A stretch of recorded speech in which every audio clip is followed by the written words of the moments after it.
प्रसार भारती अभिलेखागार की प्रस्तुति सदाबहार सुनहरे दौर का अनमोल खजाना।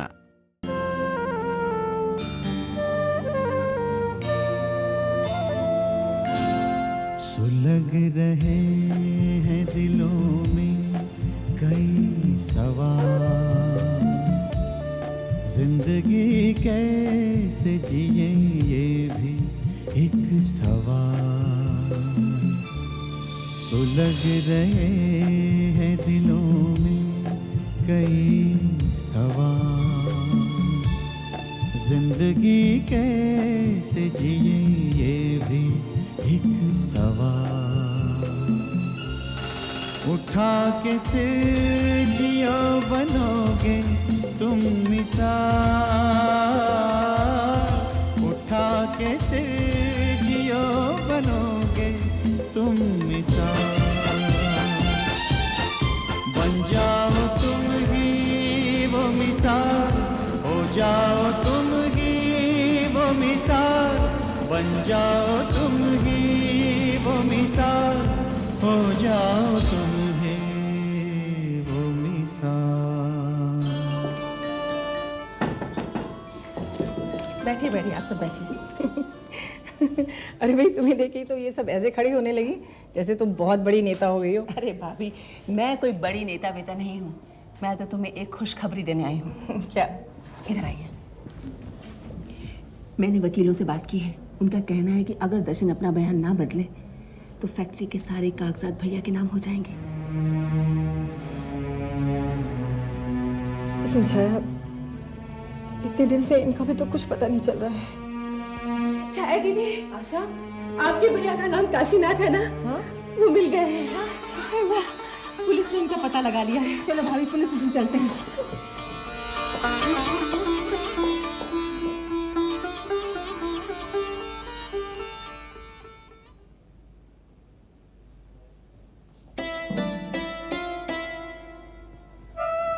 माँ, मैंने ताऊजी के लिए क्या नहीं किया और उन्होंने ही सारा इल्जाम मुझ पर लगा दिया। दर्शन, जो हुआ सो हुआ, लेकिन अब तुझे अपने बयान पे कायम रहना है।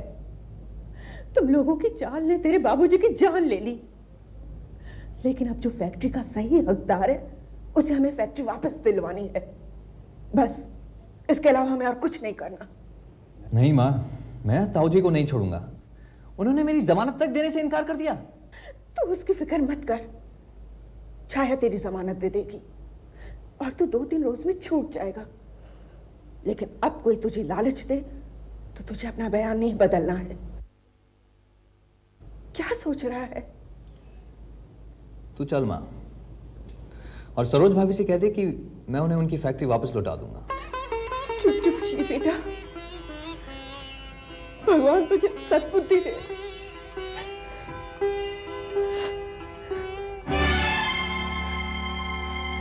काशी भैया, इतने दिन कहाँ थे?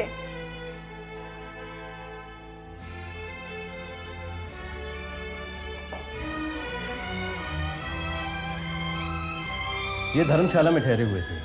किसी ने इनका पता बताया, हम इनको यहाँ ले आए। आप लोग बातें कीजिए, मैं इधर बाहर हूँ। भैया,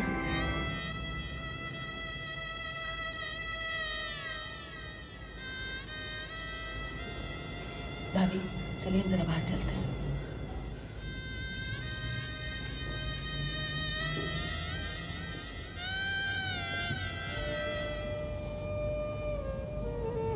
इतने कमजोर कैसे हो गए तुम?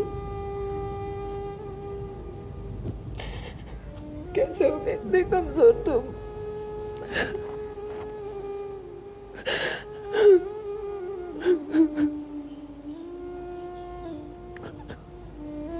चलो घर चलते हैं।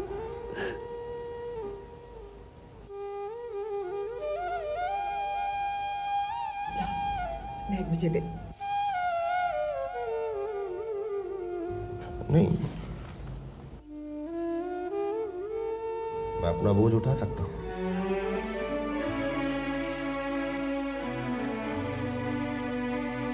अच्छा चलो। चलो। चलो।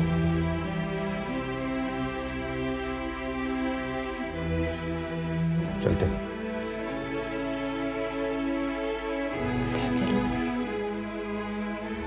चलो। अरे आप लोग चल दिए। All the best Mrs Kashinath.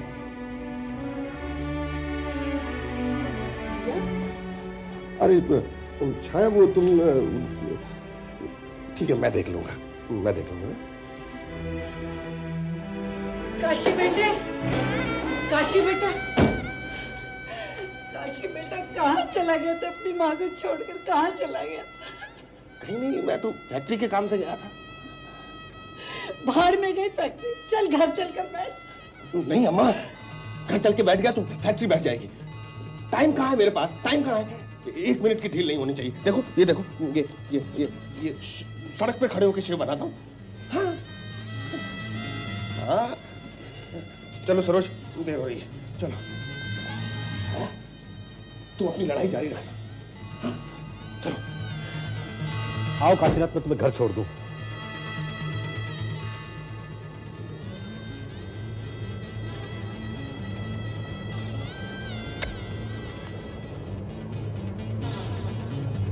मैं खुद कार खरीद कर घर जा सकता हूं। सरोज, आपको बार बार मुझे छोटा बनाने में क्या सुख मिलता है? हम पैदल जाएंगे सरोज, हम पैदल जाएंगे। अरे काशी सुन, काशी, काशी।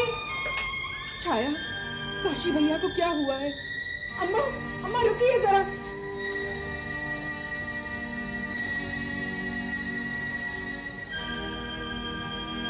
हाँ ये छाया जी, मैं आपको घर छोड़ दूं। जी नहीं, मैं चली जाऊंगी। ठीक है, बाकी आपकी माता जी से सब कुछ कह दिया है। क्या? कुछ नहीं, कुछ मदद आप हमारी करें, कुछ हम आपकी। बाकी उनसे पूछ लीजिएगा, और अगर लेन देन की बात हो तो वो भी हो सकती है। मैं आपका मतलब समझी नहीं। छाया जी, आपके बस्ती के सिलाई कारखाने में मैंने 20 मशीनें लगवा दी, और चाहे तो और भी लगा सकता हूँ। वैसे भी आपके भैया के घर वालों के लिए भले की ही बात है। बिल्डिंग बनेगी तो एक फ्लैट उन्हें, और चाहे तो एक फ्लैट आप भी रख सकती हैं। आप कौन से फ्लैट और कौन सी बिल्डिंग की बात कर रहे हैं? छाया जी, आपकी बस्ती में एक जमीन का टुकड़ा खाली पड़ा है, बच्चों के खेल की मैदान के शक्ल में। वो टुकड़ा आप मुझे दिलाने में मदद कर सकती हैं। जगदम्बा प्रसाद जी, आपने सिलाई के कारखाने में मशीनें अपने स्वार्थ के लिए रखवाई, इसका मुझे ज्ञान नहीं था।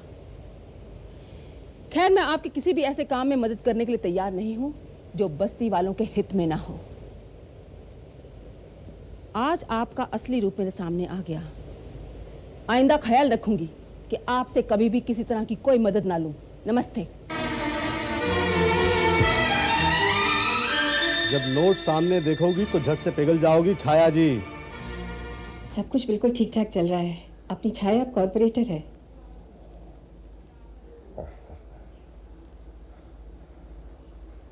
मुझे अपने आसपास का हर व्यक्ति कामयाब नजर आता है, सिवाय मेरे। सबकी कोशिशों में दम है, सिवाय मेरे। सबके माथे पर भाग्य की चमक है, सिवाय मेरे।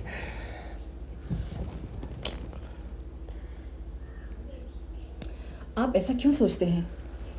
हमारे पास सब कुछ तो है, और अब तो दर्शन ने भी पुलिस में बयान दे दिया है। छाया के ससुर ही हमारी इस हालत के लिए जिम्मेदार हैं। लेकिन वक्त भी किसी को बरी नहीं करता। उनकी आज खुद की नैया भी मझधार में है। सरोज, ओ सरोज, सरोज। जी माँ जी। अरे बेटा, काशी ने कुछ खाना खाया? जी खा लिया। अब वो थोड़ी देर आराम करना चाह रहे हैं। आराम कर ले तो अच्छा है। अभी वो दोनों छोकरियां आ जाएंगी आफत मचाती। उससे पहले वो एक झपकी ले ले तो बहुत अच्छा होगा। चलिए चलिए, अब आप चल के लेट जाइए, मैं पर्दा गिरा देती हूँ। उठिए उठिए उठिए। हाँ, आराम से।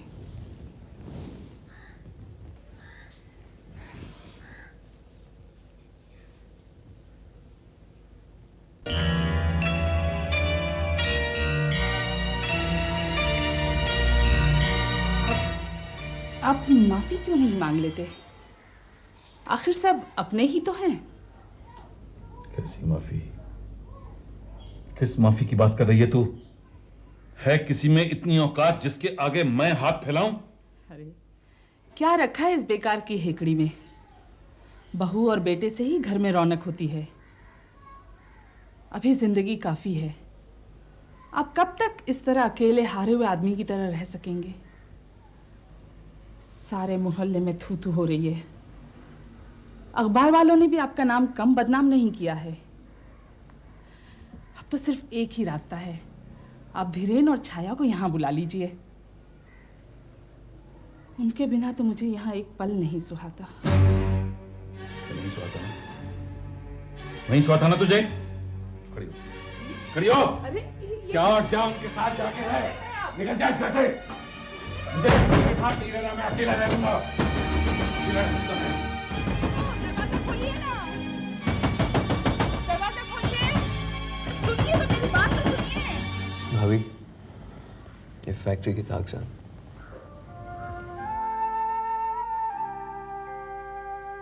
भाभी, मैंने चंदू बाबू का साथ देकर आप और आपके परिवार पर जो संकट आया है, उसकी भरपाई तो मैं इस जन्म में नहीं कर पाऊंगा।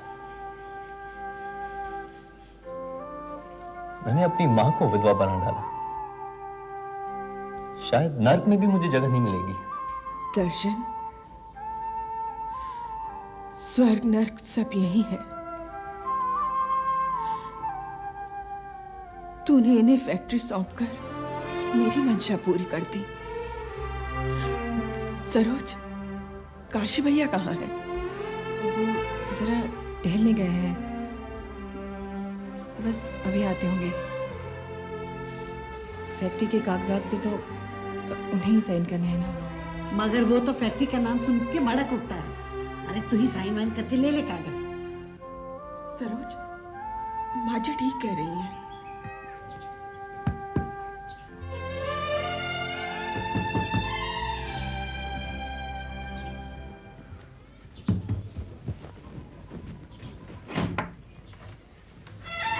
माँ जी, आप इस बेघर औरत को जगह मिल सकती है? माँ जी कैसी बातें कर रहे हैं? आइए ना, आइए आइए। बैठिए।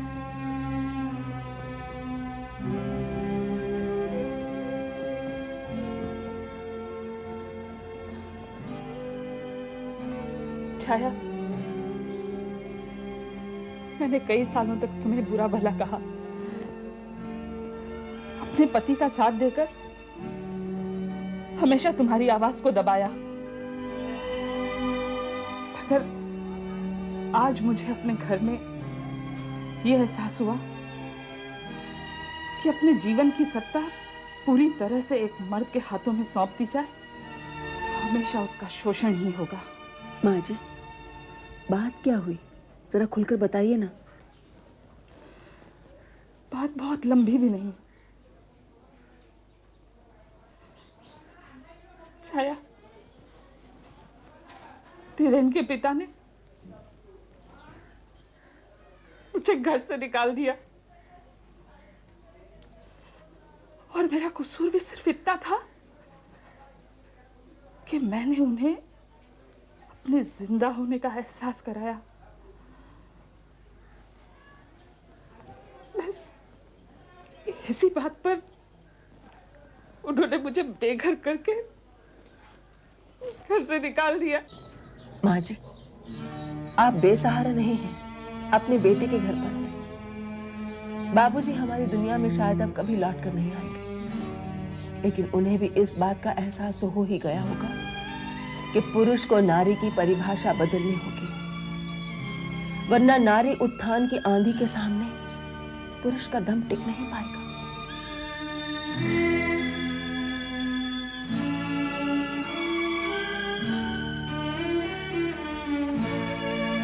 चंदू बाबू। कौन? चंदू बाबू, मैं हूं कौशल। क्या मुझे ये बताने आए हो कि मुझे स्कूल की मैनेजिंग कमेटी से हटा दिया गया है? जी नहीं चंदू बाबू। तो क्या फिर ये जताने आए हो कि दर्शन ने अपने बयान वापस लेकर मुझे जेल जाने से बचा लिया? चंदू बाबू, मैं तो अपने पुराने हितैषी से कुशल मंगल पूछने के लिए आया हूं। आप ही की वजह से मैं इस स्कूल का प्रिंसिपल बना। अब वक्त आपसे विपरीत है, मैं मुंह तो नहीं फेर सकता।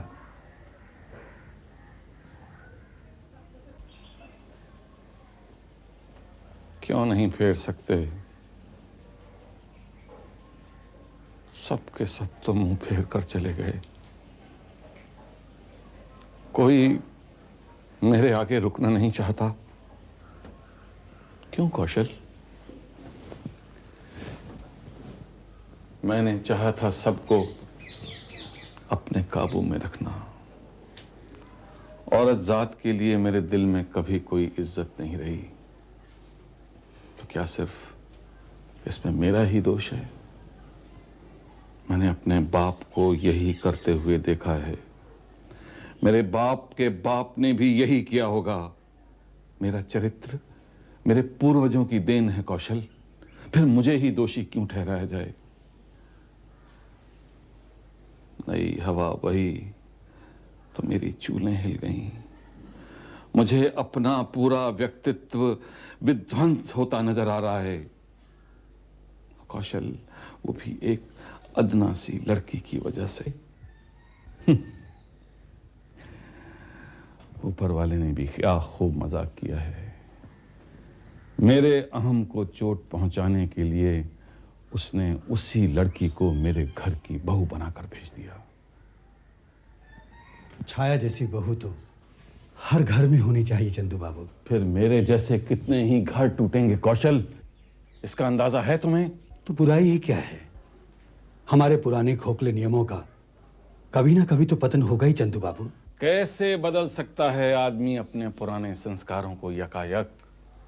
कौशल, उस औरत के डर से अपने व्यक्तित्व को बचाने के लिए क्या कुछ नहीं किया मैंने। छल, कपट, फरेब, मक्कारी, यहां तक कि हत्या का षड्यंत्र रचा। लेकिन हर जगह हार। और अब अकेला पड़ा हूं अपने पुरुष के उस अहम को बचाए जो मुझे कभी विरासत में मिला था। चंदू बाबू, नई सुबह का स्वागत तो हम सभी को करना चाहिए। थोड़ा सा नर्म होकर बुला लीजिए अपने उस परिवार को जिसने बाहर की दुनिया में एक नई मिसाल कायम की है। छाया को बाहर की सभी राजनीतिक पार्टियां आमंत्रित कर रही हैं। उसमें समाज को नेतृत्व प्रदान करने के सभी गुण हैं। वो इस नए समाज की नई नायिका है चंदू बाबू। नहीं कौशल, नहीं, ऐसा कभी नहीं हो सकता है। और अगर तुम उनकी ओर से मेल मिलाप कराने आए हो तो मेरा धर्म यही कहता है कि मैं तुम्हें अपमानित करके इस घर से धक्के मार के बाहर निकाल दूं। क्योंकि मुझे यही सिखाया गया है कि ऐसी कोई भी दलील मत सुनो जिससे पुरुष नारी के समक्ष छोटा बनता हो।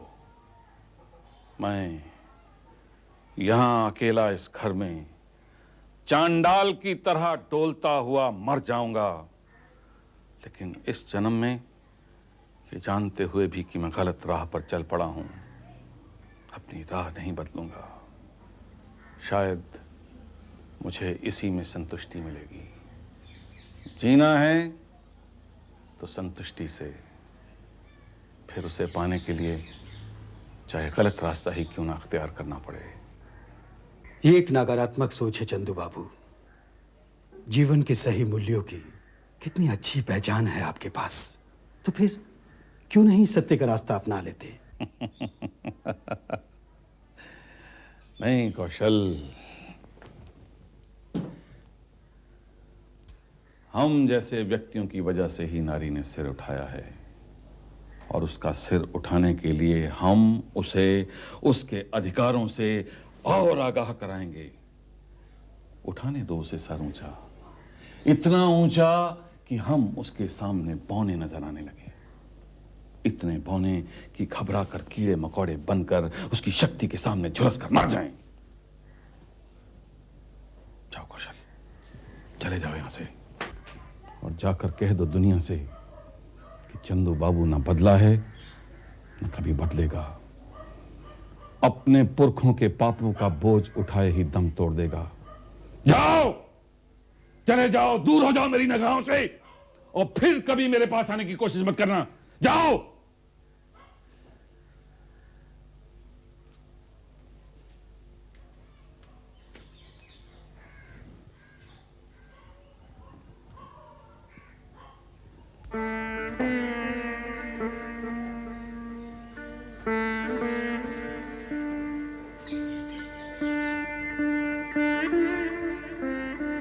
मुझे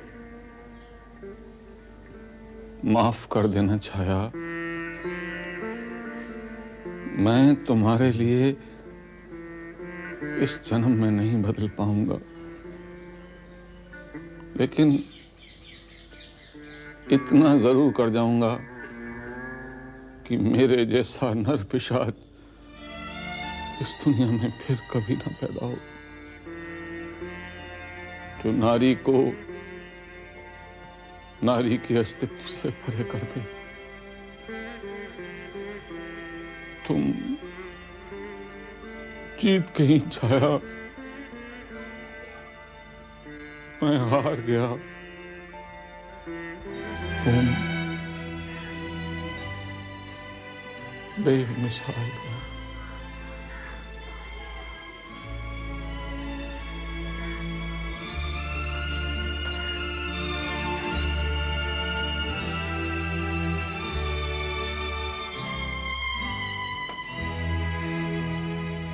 बाबूजी,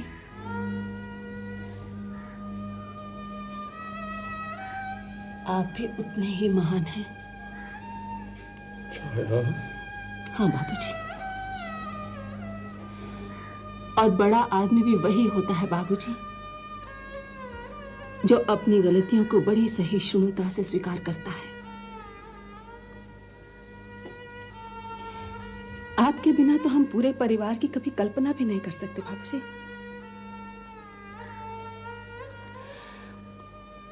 मैं जानती हूं कि आप अपने रूढ़िग्रस्त संस्कारों की वजह से अपना बर्ताव नहीं बदल सकते,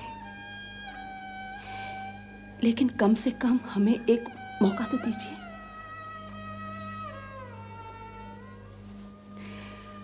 आज हम सबने आपका एक नया रूप देखा है बाबूजी। जिस भावना के वशीभूत होकर आपने गलत कदम उठाए, उसी भावना को शरीर से निकाल फेंकने के लिए ये जरूरी है बाबूजी कि आप हम सबके साथ रहें।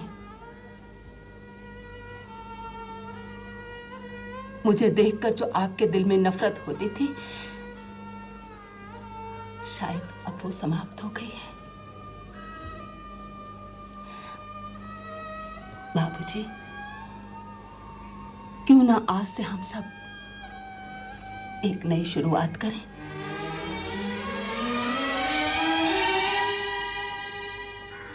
तुम दोगी एक मौका? हाँ बाबूजी।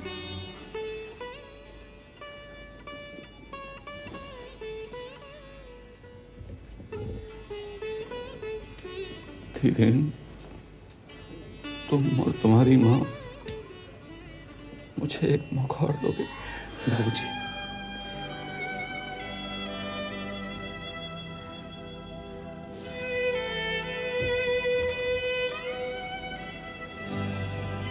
शायद मैं तुम लोगों की